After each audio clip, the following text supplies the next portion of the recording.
Nous sommes en train de continuer une série qui va finir tout bientôt sur les paraboles de Jésus. Et on appelle cette série Le Conteur. Et c'est une série qui va nous montrer Jésus comme quelqu'un qui a utilisé les paraboles pour montrer beaucoup de choses.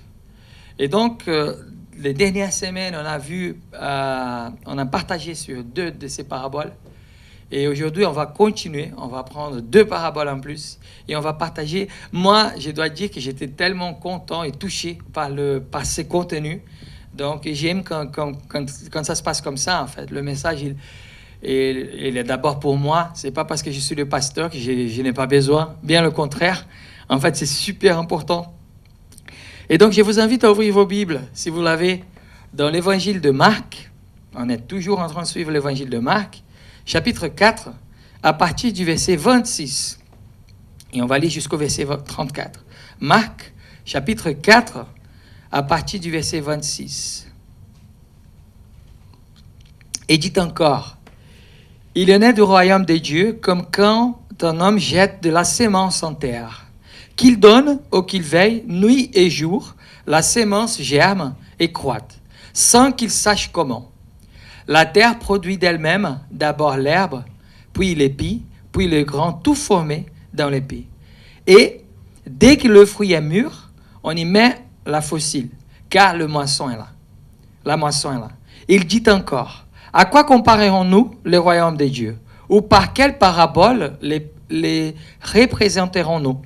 Il est semblable à un grain de sénévé qui, lorsqu'on les sème à terre, est la plus petite de toutes les semences qui sont sur la terre. Mais lorsqu'il a été sémé, il monte, devient plus grand que tous les légumes et pousse dans grandes branches, en sorte que les oiseaux du ciel peuvent habiter sous son ombre.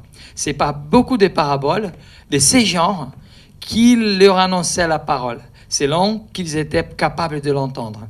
Il ne le parlait point sans parabole, mais en particulier, il expliquait tout à ses disciples. Amen. C'est incroyable parce que les 2 dernières semaines, on a parlé de la sémence, on a parlé de la terre, on a beaucoup parlé de la terre, beaucoup parlé de la sémence, de ce qui se passe, comment ça se fait. Mais aujourd'hui, Jésus a rajouté une information qu'il n'a plus fait dans ses paraboles. C'était le seul moment où il est venu en tant que parabole pour démontrer ça. Il ne parle pas de sémence, il ne parle pas de terre, du sol. Il parle, en fait, il fait une comparaison, ces 2 paraboles sont une comparaison, une illustration de quoi représente par la sémence, par la parole, par la terre, mais le royaume de Dieu. La seule fois, en fait, où il utilise très clairement le mot royaume de Dieu dans une parabole, c'était celle-là. C'était la seule fois où il a dit le royaume de Dieu est comme. Et là, il nous donne ces 2 paraboles. Donc Jésus vient et il nous montre 2 paraboles et il nous dit tout de suite qu'elles représentent une chose très importante et très attendue. C'est le royaume de Dieu. Bien sûr qu'il a parlé de la bonne sémence. Il a parlé de la bonne terre, et nous avons beaucoup partagé sur ça il y a 2 semaines. Et quand les 2 choses s'y mettent ensemble, le résultat est incroyable, comme on a vu. Mais c'est même impossible de cacher, en fait. On a discuté par rapport à ça il y a 2 semaines. Mais aujourd'hui, ce n'est pas tout à fait sur ça, sur la terre, la sémence, sur nos cœurs, sur la parole, mais sur le royaume de Dieu que nous allons partager.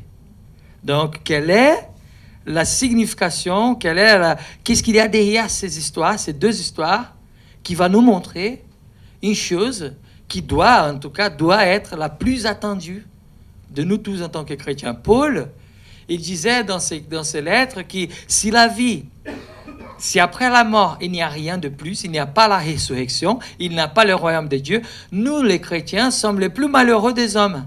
Nous sommes même dignes de piété. Donc, Paul, il nous montrait très clairement que ce qui compte pour les chrétiens, ce n'est pas ce royaume que nous sommes en train de vivre. Il y en a un autre qui est plus important et que c'est vraiment ça que nous attendons. Et c'est vraiment ça que nous devons désirer. Et donc finalement, Jésus dit, voilà, le royaume de Dieu, il est comme ça. Donc il nous montre qu'est-ce que c'est le royaume de Dieu. Mais bien sûr qu'il nous montre à travers une parabole. Donc là, c'est super important. C'est ça ses buts. C'est de nous montrer et de nous faire accéder à son royaume. C'est intéressant parce que Jésus il utilise beaucoup d'exemples de naturels. L'agriculture, toujours il est en train de comparer les hommes à des arbres, la sémence, la terre, le côté naturel, le côté de vie biologique était très utilisé par Jésus. En fait, il y a une recherche qui dit que le deuxième sujet le plus partagé dans la Bible, c'est l'argent. Incroyablement, parfois les églises ont peur de parler de l'argent, mais c'est le deuxième sujet. Et le troisième sujet, c'est l'agriculture, partagée par Jésus, au travers de ses paraboles. Aujourd'hui, avec la technologie, tout ça, nous avons oublié un peu de la nature. Il y a même des mouvements comme Greenpeace, des gens comme ça qui vont nous rappeler il faut en prendre soin, on est en train de détruire la nature. La plupart d'entre nous, on achète des choses, on ne se rend même pas compte de ce qui peut se passer derrière une production. Là, j'ai regardé une émission de télé et moi, personnellement, je suis un peu accroché à tout ce qui est Apple, Mac, tout ça. Et là, j'ai regardé une émission de télé par rapport à la production de l'iPhone. J'étais triste, quoi. Je me suis dit, mais si c'est vraiment ça, il ne faut plus acheter. Parce qu'ils font n'importe comment, ils font n'importe quoi. Et donc, ils sont en train de détruire toute la planète. Et les gens aussi. Aujourd'hui, on est plus dans la consommation que dans l'attention à la Terre, à la planète. Mais à ce moment-là, en fait, pour ces gens-là, il faut se rendre compte que quand Jésus parlait, il utilisait des paraboles comme celle-là, c'était très important, c'était très visible, c'était très près de chez eux.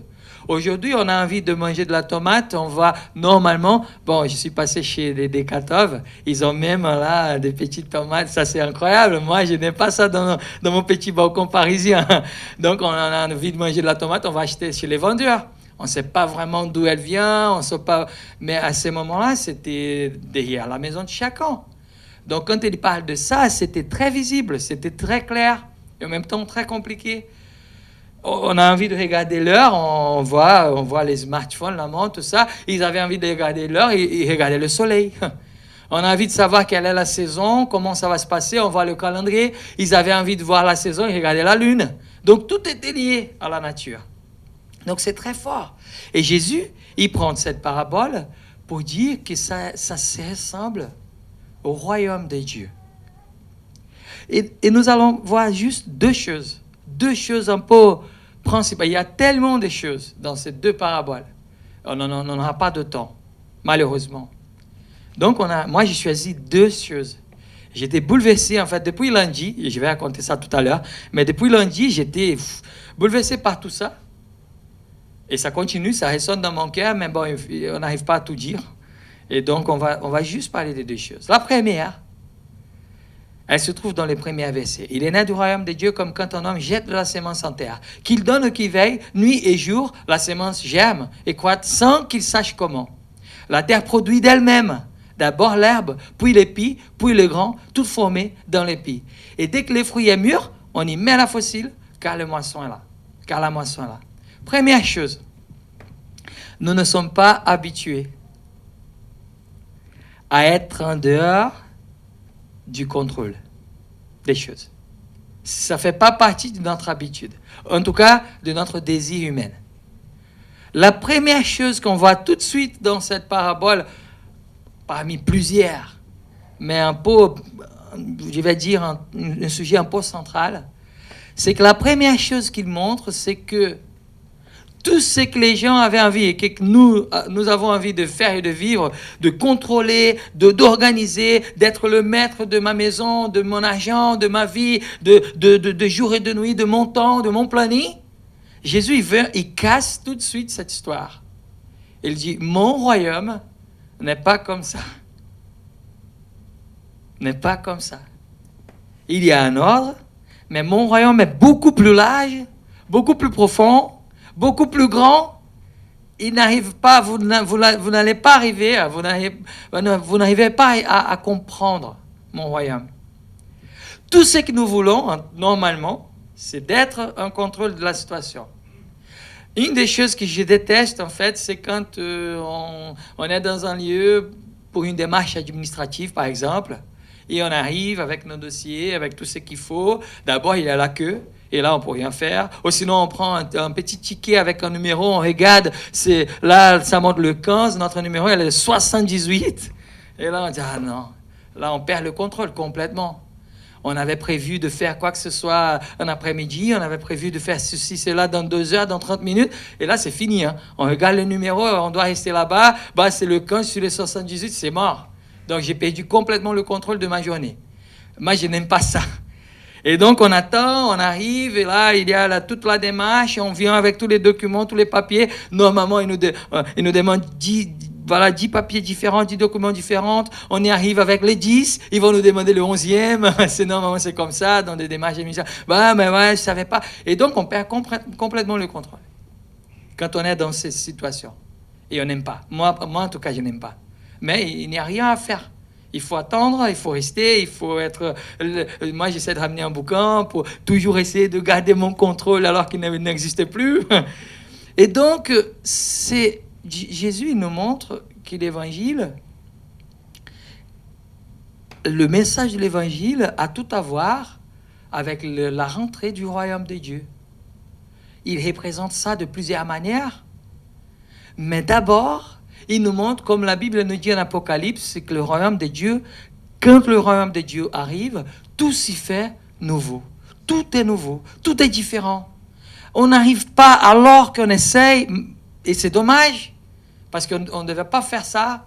Mais alors qu'on essaie de comparer le royaume de Dieu à nos vies, telles qu'elles sont, le royaume de Dieu, il est différent. L'homme, il va s'aimer, l'homme, il va faire ce qu'il faut faire, et après, il va attendre qui dort, qui veille, nuit, jour, il perd le contrôle. C'est plus à lui. C'est plus à lui de contrôler. En fait, c'est écrit dans la Bible. Nuit et jour, la sémence germe et croît sans qu'il sache comment. Donc, la première chose que nous arrivons à voir dans ces versets, c'est que si la terre, elle est bonne, si la sémence, elle est bonne, donc si la bonne parole est en train d'être sémée dans le bon sol, dans la bonne terre, le reste, mes amis, mes frères, mes sœurs, c'est pas avec nous. Le royaume de Dieu va faire comme il veut, dans la mesure qu'il veut, dans le timing qu'il veut, et nous ne savons pas comment.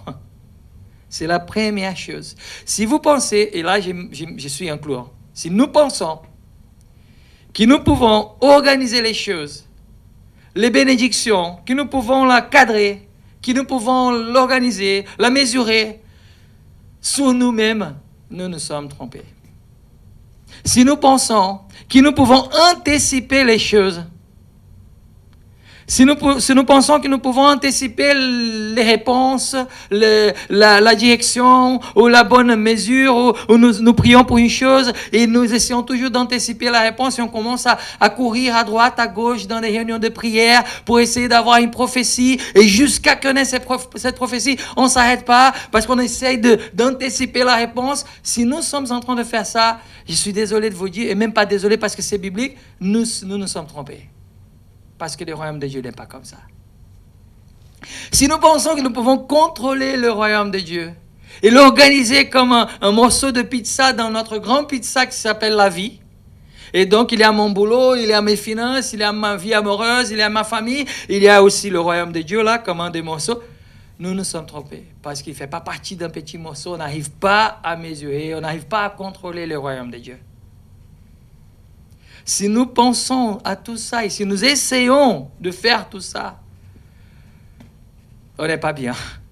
Donc la première chose qu'on doit savoir, c'est que, en faisant attention à ce que nous avons partagé il y a 2-3 semaines, si la sémence est la bonne, si vous êtes sûr d'être en train de vivre dans une communauté, dans une église, plus que ça, parce qu'on ne mange pas une fois par semaine. La bonne nourriture, elle est quotidienne, quoi. Donc, si vous êtes sûr d'être en train de manger, d'être nourri avec la bonne sémence, si vous êtes sûr que votre terre, votre sol, votre cœur est placé en train de donner la bonne place à cette semence, écoutez bien, reposez-vous. Reposez-vous. N'ayez pas peur. Parce que le royaume de Dieu est comme la croissance. Est comme cette chose qui commence à grandir, mais qu'on ne contrôle pas. Et nous, toujours, on essaie de faire beaucoup de choses, mais il n'y a rien qu'on puisse faire.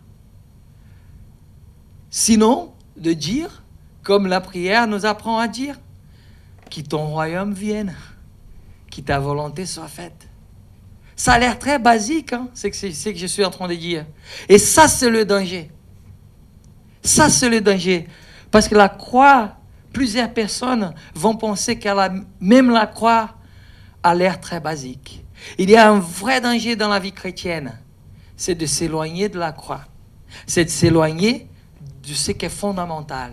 On arrive dans une église, on a une expérience avec Dieu et on est tout dedans. On plonge, mais on se mouille du pied à la tête. Et on est content. Mais au fur et à mesure, on commence à avoir des responsabilités, on commence à avoir des engagements plutôt dans les structures que dans le royaume. Et donc, on commence à connaître un peu plus la Bible et on commence à penser que ces choses que je suis en train de dire, ah non, mais là, je connais, pasteur. Je connais tout ça. Je connais même les versets. Tu n'as même pas besoin de les lire. Mais on essaye et on oublie de les vivre. C'est comme la croix. On commence à penser que l'histoire de la croix, de la repentance, de la sanctification, non, moi, c'est bon, c'est déjà fait. Mais non, c'est pas que ce soit déjà fait. Il faut le faire tous les jours. La croix, si on s'éloigne de la croix, c'est mort. Plus on fonce dans la vie avec Dieu, plus on est près de la croix. Aujourd'hui, on voit des choses, des prédications, des messages qui vont nous dire qu'on doit être fiers et dans la confiance absolue et que nous pouvons aussi dans le développement personnel, presque comme ça, des messages d'aujourd'hui. Mais non, le message est toujours le même. Plus on est près de la croix, plus on est petit, plus on va grandir. Plus on se rend conscient que nous ne pouvons rien faire et que le royaume de Dieu, il est énorme. Plus on sera à l'aise. Et moins on sera inquiet par rapport à mon travail, à ma vie. Je ne parle pas d'être irresponsable. Parce que l'homme, il a sémé la bonne sémence dans la bonne terre. Il a préparé la terre. Il a choisi la sémence. Mais une fois que ça a été fait, c'est bon. Donc la première chose que nous devons savoir, c'est que nous n'avons rien à faire, donc restons tranquilles. L'anxiété, c'est ça en fait. La Bible, elle attaque, elle condamne plusieurs fois l'anxiété. Jésus, il a dit ça, et pourtant, au moins, moi je viens d'une famille qui vit dans l'anxiété, pas qui est ma famille, mais générale. Donc, c'est dur de se détacher de ça. Par contre, toujours, c'est quelque chose qui est dans mes prières. Parce que l'anxiété, c'est ça. Hein? C'est vouloir anticiper quelque chose qui ne va pas arriver, ne sera pas anticipé. C'est se préoccuper avec une chose qui n'existe même pas. C'est d'essayer de contrôler ce qui ne se contrôle pas. C'est ça l'anxiété. Hein? On essaie de faire ça et on sait qu'on n'arrivera pas, mais on essaye. Et ça, c'est bête, mais on le fait. Marcher dans l'anxiété, c'est douter du caractère de Dieu. Parce que si nous croyons à Dieu tel qu'il est, nous doutons. Et là, on commence à chercher les 7 pas pour la réussite. On commence à chercher les bouquins les 7 secrets du succès, les 7 de je sais pas quoi, les 7 directions. C'est pas mauvais, hein.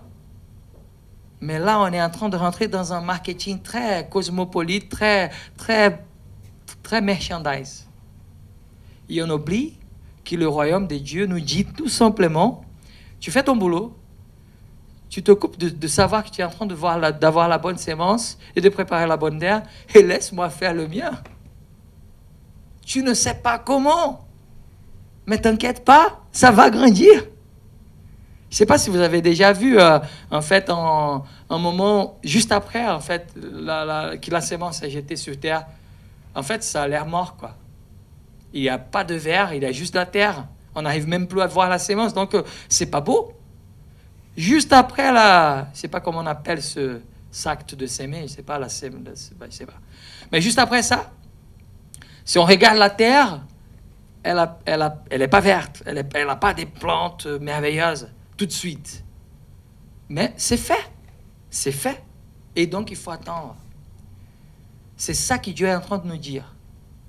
Il ne faut pas chercher les 7 secrets, les 7 pas, les 7 directions, le 7X ou le 7Y. Non, il faut chercher la bonne sémence avec la bonne parole, la bonne terre, et c'est tout. Et il faut se reposer nuit et jour. Elle va grandir sans qu'on sache comment. Quelle parabole merveilleuse. Aujourd'hui, les médecins, ils sont en train d'étudier sur tout et n'importe quoi. Et c'est bien. On essaie de comprendre pas mal de choses, mais par exemple, je vais prendre un exemple d'un ami. Il est médecin, gynéco. Son spécialisation, c'est la fertilisation in vitro. On dit comme ça en français, la FIV. Voilà. Et donc, ça veut dire que quand, par les moyens naturels, on n'arrive pas à avoir des enfants, on va passer par mon ami. Et donc, il va faire tous les essais, il va mettre la bonne sémence dans la bonne terre, il va prendre voilà, tous les détails, il va mesurer la date, le jour, la température, tout. Et c'est impressionnant comme la médecine, elle est avancée, mais en même temps, elle est hyper petite. Parce que c'est comme il me disait, écoute, on sait qu'est-ce qu'il faut faire, on sait comment il faut faire, on sait comment ça se passe pendant le processus, mais on ne sait pas comment ça se fait. Ça se produit la vie. On n'arrive pas à voir. On n'arrive pas à découvrir. C'est impossible.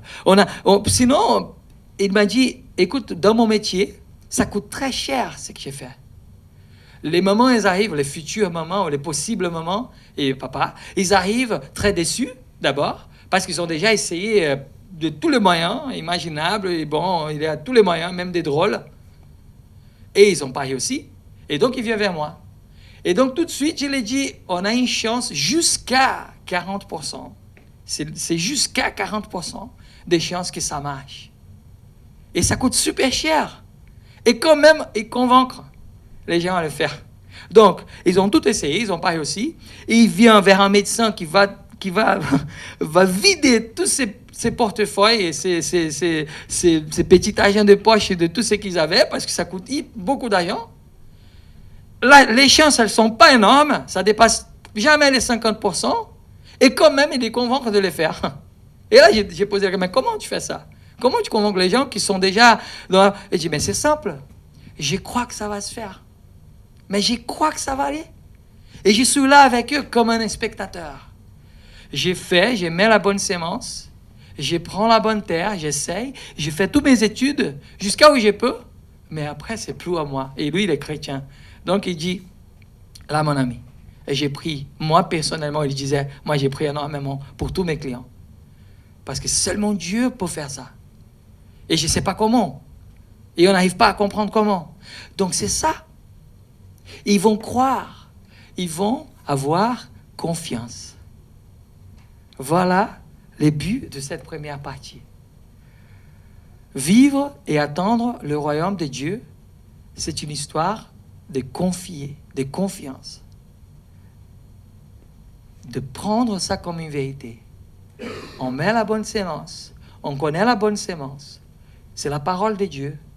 On la met dans la bonne terre, dans le bon sol. C'est notre cœur, c'est notre vie. On ouvre nos cœurs et on dit, Seigneur, viens avec ta parole. Qui va être différente, qui va être compliquée parfois compréhensible, parfois pas. Je fais confiance à toi. Là, c'est le problème. Parce que parfois, on fait la partie A, la partie B, mais la partie C, on fait toujours confiance à nous-mêmes. On risque d'être sans emploi, on désespère. Le travail ne plaît pas, on fait tout et n'importe quoi pour vivre autrement, mais on oublie de venir et de dire, Dieu, tu peux changer cette situation, je ne sais pas comment, mais je veux faire confiance à toi. Donc cette parabole, elle est forte. Que nous avons un écart entre ce que nous attendons et ce que nous expérimentons et vivons aujourd'hui, s'il y a un gros écart entre ça, nous avons deux choix, soit confier, soit s'y méfier. Bah, j'espère vivre ça, mais je suis loin de ça. Donc, soit je vais confier que ça va marcher, soit je vais être complètement méfié. Et donc, c'est là, dans cet écart, que le royaume de Dieu il va jouer. C'est là, dans cet écart, qu'on va voir la confiance. L'amour, c'est la confiance. L'amour, dans 1 Corinthiens chapitre 13, il dit « tout croit ». Il va croire. Confier, c'est aimer. Aimer, c'est confier. Donc, c'est là où nous ne comprenons pas que Dieu va jouer avec nous. C'est simple, alors que ce n'est pas facile, c'est simple. La croissance, elle est presque invisible. Moi, j'habite en France, ma famille, elle habite au Brésil. Je n'arrive pas à voir mes enfants grandir vraiment tous les jours. Ça a l'air que ça ne se passe rien. Mais c'est normal. Toutes les fois que j'arrivais au Brésil, la première phrase, qu'est-ce qu'ils ont grandi? C'est la phrase que j'écoute tout de suite. Parce que moi, je suis tout près, dans le jour après jour, et je n'arrive pas à voir les détails. Mais quand il y a un écart, quand quelqu'un ne voit pas mes enfants Pedro et Yann, 4 mois, 5 mois plus tard, 8 mois plus tard, mais qu'est-ce qu'il a grandi? C'est incroyable.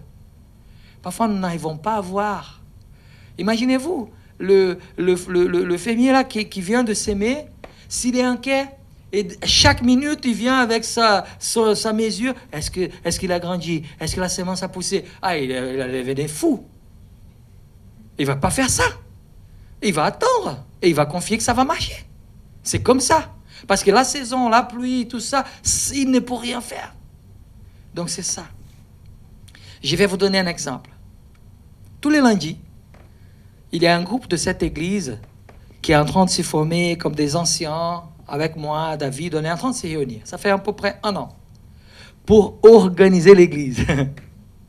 Pour organiser, pour voir les stratégies, pour voir les plannings, pour voir tout ça. Et ça, c'est important. Hein? Mais je vais vous raconter comment on faisait avant et comment on fait aujourd'hui. Donc, l'idée, c'était de mieux organiser l'église.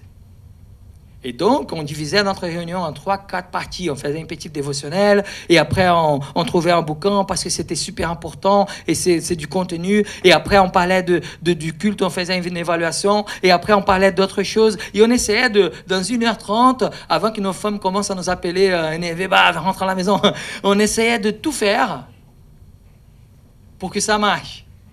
C'était pas vraiment la réussite. Hein. Parfois, on était hyper fatigués, parfois, on ne comprenait pas. Tout était bien. La parole, les livres, tout ça, c'était bien. Mais le besoin et la volonté de vivre, d'organiser, elle était là. Parce qu'on était tous, mais qu'est-ce qu'on va faire? Il y a tellement de choses à faire. Et donc, on a commencé à changer au fur et à mesure les réunions. Et je vais vous dire comment ça se passe aujourd'hui. Aujourd'hui, la plupart du temps, on se rencontre vers 20h, on va finir vers 22h. Je dirais de 20h jusqu'à 21h20, 21h30, on est en train de lire la parole de Dieu.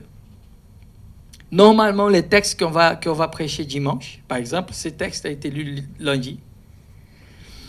Et on vient avec les soucis de notre Église. Plusieurs d'entre vous, hein, vous avez des besoins, même qu'on ne soit pas au courant, parfois on pense à vous, et on vient, on voulait qu'on prie pour la vie de Junior aujourd'hui, pour la vie de Cornelia, pour la vie d'Adèle. Et donc, on se met dans la prière. Et on commence à prier. Et c'est incroyable comment c'est profond. Et c'est incroyable comment on voit d'abord qu'on ne peut rien faire. Parce qu'on n'est même pas au courant des soucis que les gens sont en train de se passer parfois. Mais on sait qu'on est en train de s'aimer et que le royaume de Dieu est là. Et que la sémence, elle est là. Et ça nous rend... C'est un sentiment assez mixte. On est beaucoup angoissé parfois, on est inquiet par rapport à quelqu'un. Et ça, c'est bien parce que la Bible a dit que ça se passe comme ça.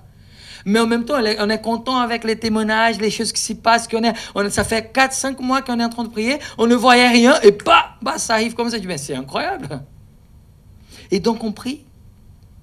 On prie. C'était tout à fait comme ça qu'on a fait quand on a décidé de parler sur la transition, sur le départ des Faléros. Au mois de janvier, on est venu avec cette histoire et tout de suite, ils ont dit, écoute, on va prier. Et on est resté quelques mois dans la prière. Donc, on fait ça. On a ramené ces versets à la réunion des responsables ce lundi. Et vous savez ce qui se passait vers 21h30, presque 30 minutes avant de finir la réunion? On était tous en train de prier et de dire, Seigneur, comment on est bête. Comment on essaie de faire que notre royaume vienne. Seigneur, que ton royaume vienne. Et on ne prie même pas pour l'Église, c'était pour nous. Parce que quand on examine nos vies, nos priorités, nos challenges, nos travail, on voit que peut-être on est un peu loin de vivre ce que cette personne était en train de vivre. La sémence, elle est là, la terre, elle est là. Seigneur, que ton royaume vienne. Et nous étions tous en train de faire ça. Nous quatre, en train de prier et en train de dire. Et finalement, les 30 minutes qui nous restent après, oui, bien sûr, on essaie de discuter, on essaie d'organiser, on essaie de mettre les choses en ordre. Parfois, on dépasse un peu. Et c'est tellement incroyable. C'est un des moments les plus désirés pour moi, en fait, de ma semaine. C'est tout simplement parce qu'on s'est aperçu que le royaume de Dieu il est beaucoup plus large. Et on voit les choses à l'église, on voit les choses qui commencent à se passer. On se dit, mais c'est incroyable. Mais c'est incroyable. Jour et nuit, elle croit. Sans qu'on sache comment. Et deuxièmement, il va finir ce texte avec une deuxième parabole qui va nous parler d'enseignements. À quoi comparerons-nous le royaume de Dieu? Ou par quelle parabole le représenterons-nous? Il est semblable à un grain de sénévé, ça se dit comme ça, qui lorsqu'on le sème à terre est la plus petite de toutes les semences qui sont sur la terre. Mais lorsqu'il a été sémé, il monte, devient plus grand que tous les légumes et pousse des grandes branches en sorte que les oiseaux des ciels peuvent habiter sur son ombre. Petit départ, grand impact. Moi, j'aime ça. Petit départ, grand impact. Voici le royaume de Dieu. Il ne faut surtout pas sous-estimer les petits départs que Dieu est en train de faire dans nos vies. C'est simple d'écouter ça. Mais quand nous sommes en plein mardi, mercredi, après-midi, dans le boulot, avec le patron qui on est déjà énervé, apparemment, il n'y a rien qui marche, et on se rencontre tout seul, on dit, ouais, c'est vraiment un petit départ. Hein. C'est dur de se rendre compte de ce qu'on vient de lire. Mais écoutez bien, Jésus, c'était la personne principale à nous montrer que ça c'est vrai. Petit départ, grand impact. Si on essaie d'évaluer son ministère avec les évaluations des églises d'aujourd'hui, c'était le désastre. Il a commencé à prêcher pour plusieurs... J'ai déjà dit ça, ici. Il prêchait pour les milliers de gens. Des miracles, des choses que nous tous on espère voir. Et finalement, au lieu d'augmenter, comme les symboles de réussite des églises d'aujourd'hui, c'est on commence avec une petite église, après elle grandit, et après on a des méga church avec tout ce qui est bien. Je ne suis pas du tout en train de dire que ça c'est pas correct. Mais Jésus, il a fait le chemin contraire. Il a commencé avec le sermon sur la montagne, plein de gens, et finalement, petit, dès qu'il venait avec la bonne sémence, dès qu'il cherchait la bonne terre, les gens, ah non, ça c'est pas pour moi. Et donc finalement, même les siens, il avait abandonné. Et sur la croix, il était tout seul. Petit départ. Et finalement, quelques jours plus tard, il y avait une douzaine de personnes qui ne savaient pas trop quoi faire, frustrées, compliquées. Qu'est-ce qu'on va faire? On a cru que c'était la personne et finalement, il est mort. Mais grand impact. Une fois qu'ils ont goûté ce que Jésus était vraiment, jusqu'aujourd'hui, nous sommes en train de partager ce que ces gars ils étaient en train de faire. Petit départ, grand impact. La sémence, elle va mourir pour que l'arbre puisse pousser. C'est comme ça la nature. C'est un exemple très clair. Il n'y a rien à faire. Seulement attendre et faire confiance. Le résultat, il est fantastique. C'est là. Plusieurs églises partout dans le monde sont en train de parler, de vivre et de faire ce que ces petits départs à faire.